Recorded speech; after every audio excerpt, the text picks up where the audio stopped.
खरड्याचा तडका, दाबेलीची चव, हे कॉम्बिनेशन तुम्ही नक्कीच एकदा ट्राय करून बघा.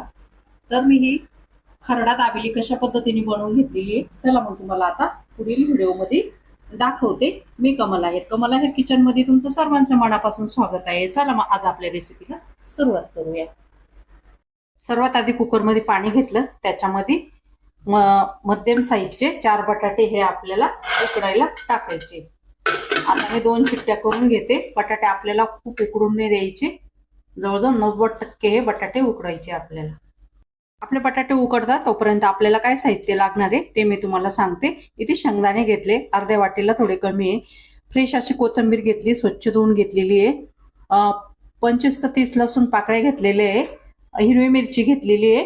7-8 मिरच्या घेतलेल्या आहे, पूर्ण फिकी मिरची म्हणून मी 7-8 मिरच्या घेतलेल्या आहे. आज आपल्याला खरडा पाववडा म्हणजे तो तव्यावर बनवला जातो, त्याचं नाव आहे खरडा पाववडा बनवायचं आहे. आता त्याच्यासाठी मी हे साहित्य घेतलेले. आता पुढील प्रोसेस मी तुम्हाला काय करायचं ते दाखवते. मी लोखंडाचा तवा ठेवून घेतलेला आहे. खरडा पाववडा हा तव्यावरच बनवला जातो म्हणून त्याचं नाव खरडा पाववडा आहे. तो तव्यावर खरडून खरडून बनवला जातो. तर त्याच्यासाठी बघा मी इथे 1.5 वगळी आधी मी तेल टाकून घेतलेले आहे. तर तेल गरम झाल्यावर आपल्याला शेंगदाणे टाकून घ्यायचे. त्याच्यामध्ये आपल्याला शेंगदाणे थोडेसे चांगले असे कुरकुरीत करून घ्यायचे तेलामध्ये. कमीच गॅसवरती मी छान असे शेंगदाणे परतून घेते. आपल्याला थोडासा कलर बदलू द्यायचा आहे त्याचा, म्हणजे असे खमंग त्याच्यातला कच्चापणा पूर्ण आपल्याला घालवायचे. असे खमंग शेंगदाणे हे चांगले तेलामध्ये परतून घ्यायचे. कलर बदलला आहे शेंगदाण्याचा. आता आपण ते काढून घेऊ.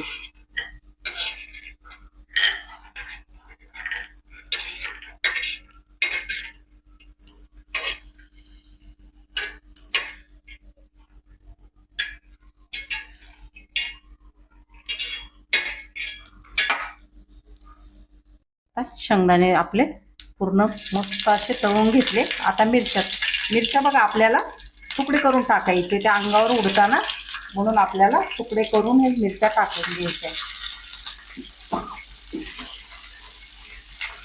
एका मिरचीचे 3-3 तुकडे केले मी.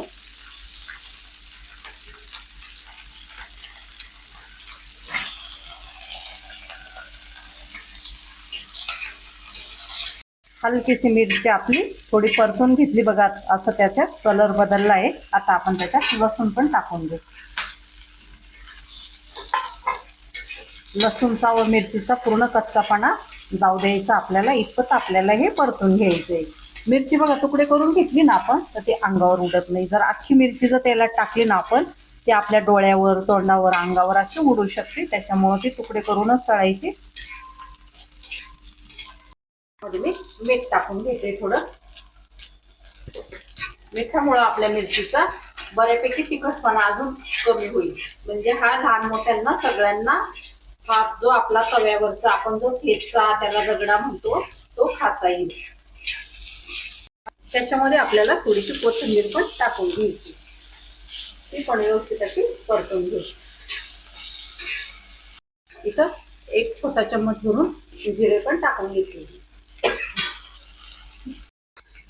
जिरे पण व्यवस्थित परतून घेतलं बाजूला. आता सर्व एकत्र करून पुन्हा परतून घ्यायचंय आपल्याला.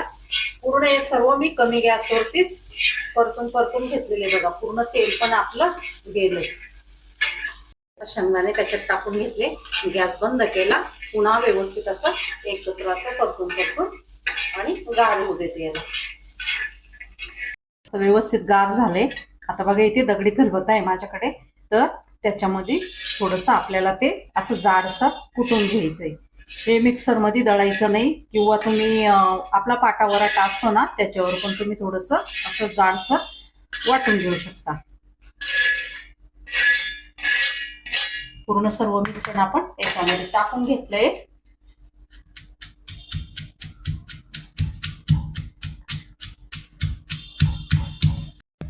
बघा व्यवस्थित असं कुटून घेतलं. आता आपण त्याच्यामध्ये पुन्हा थोडीशी कोथिंबीर पण कुटून घ्यायची.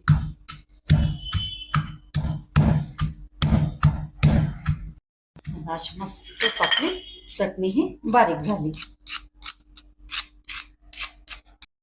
एवढी जाडसर आपल्याला ती कुटून घ्यायची.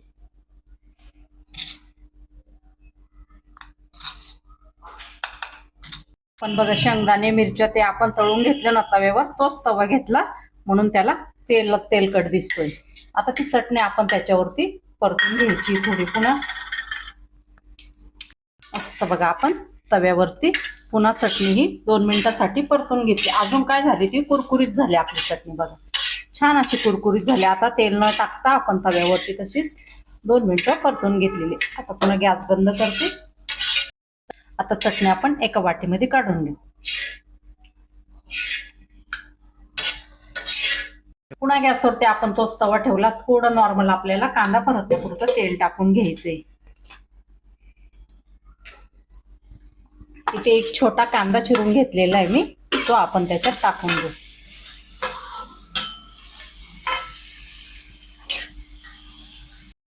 किसनीने बारीक न करता असे चम्मचने असे फोडून घ्यायचे. इथे मी काट्याचा चम्मच घेतला आहे, त्याच्यामध्ये असे बटाट्याचे थोडे थोडे असे तुकडे राहिले पाहिजेत. असे आपल्याला एवढेच हे बटाटे बारीक करून घ्यायचे बघा.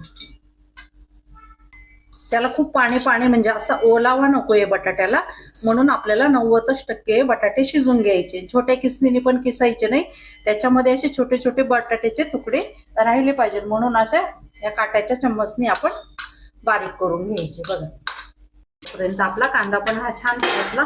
आता जी आपण खरडा चटणी बनवून घेतलेली आहे ना, ती जवळजवळ मी आता 2 चम्मच एवढी त्याच्यामध्ये टाकून घेते.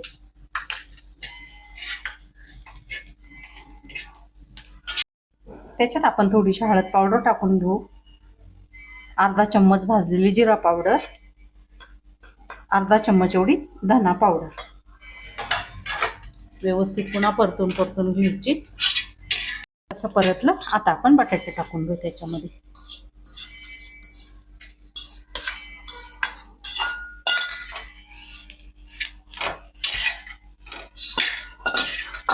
आता याच्यात चवीनुसार आपल्याला मीठ टाकून घ्यायचे. आपण चटणीत मीठ वापरलेले आहे, पण आता आपण बटाटे टाकल्यानंतर मीठ नाही टाकलेलं, म्हणून आता अंदाजानुसार मीठ टाकून घ्यायचं. पुन्हा व्यवस्थित असे परतून घ्यायचे. चटणी आपली इथे तयार झाली बटाट्याची. आता गॅस बंद करते. आता एका भांड्यामध्ये मी काढून घेते, कारण की आपल्याला ही पूर्ण रेसिपी तव्यावरच बनवायची आहे, म्हणून आपल्याला तवा परत लागणार आहे. म्हणून आता तव्यावरची पूर्ण चटणी काढून घेतली, ती गार होऊ देते. आता 2 पाव घेतले, असे मध्ये मी कट करून घेतले व्यवस्थित बघा असे. आता ही खजूरची चटणी बनवलेली आहे मी, खजूर व गुळ. माझ्या यूट्यूब चॅनलवरती हिची रेसिपी टाकलेली आहे, तुम्ही ती बघू शकता. तुम्ही इथे ही चटणी न वापरता आपली शेजवान चटणी किंवा मग टोमॅटो केचप वापरलं तरी पण चालेल. आता दोन्ही बाजूला आपल्याला थोडी थोडी ही चटणी ही लावून घ्यायची बघा अशी.